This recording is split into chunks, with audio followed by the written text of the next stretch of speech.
Just 6 months into the launch of Zomato Gold, over 2 lakh people had subscribed to the service. In almost the same time frame, Gold was contributing about 12% of Zomato's total monthly revenue. As a matter of fact, the first time Zomato rolled out the service, the response was so overwhelming that they were forced to put a halt on Gold purchases by limiting its buying availability to specific days and time slots. But it all worked out well since the forced scarcity made Gold even more desirable, helping it go viral. And understandably so, for anyone who frequently goes out or doesn't, getting 1+1 complimentary food dishes and 2+2 drinks just by paying a small yearly subscription fee seems like a no-brainer. But the big question is, why do restaurants offer free food or drinks? Does Zomato pay for our treats? Or do both parties share the damage? But first, let's understand what good does Gold mean for the restaurants. For starters, it leads up to 10% increased footfall. If a restaurant was observing 40 and 80% occupancy on weekdays and weekends respectively without Gold, the numbers go up to 50 and 90% occupancy with Gold. An increased footfall means an increase in revenue, which in turn means increased profits. In a blog released 3 months post the launch of Gold,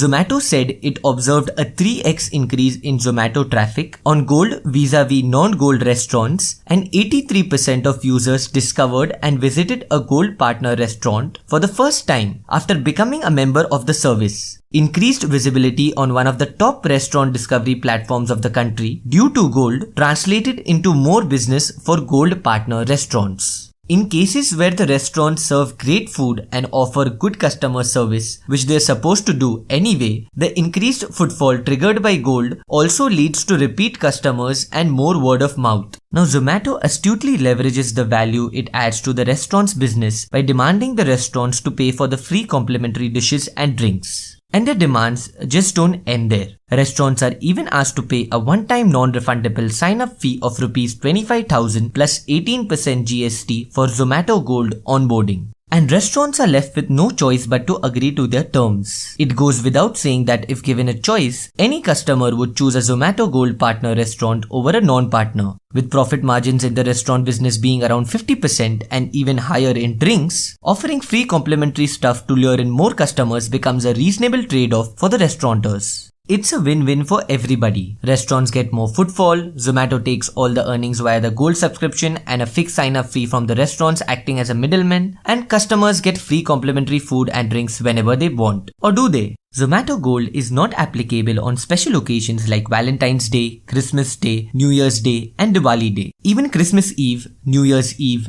Diwali Eve are omitted. Basically, almost every big special occasion and the day before it where restaurants get the most organic increase in footfall have been excluded. Food deliveries, takeaways, buffets, special menus and dishes have also been strategically excluded from Zomato Gold. But as far as the users are concerned, Zomato Gold is still a steal at current prices. But who says prices can't be increased later? Once the users get habituated to Gold, Zomato's ace card is that it controls the pricing single-handedly. And with users hooked to the idea of getting discounts and preferring Gold restaurants over non-Gold restaurants, slowly yet steadily, Gold becomes more of a mandate than an option for the restaurants.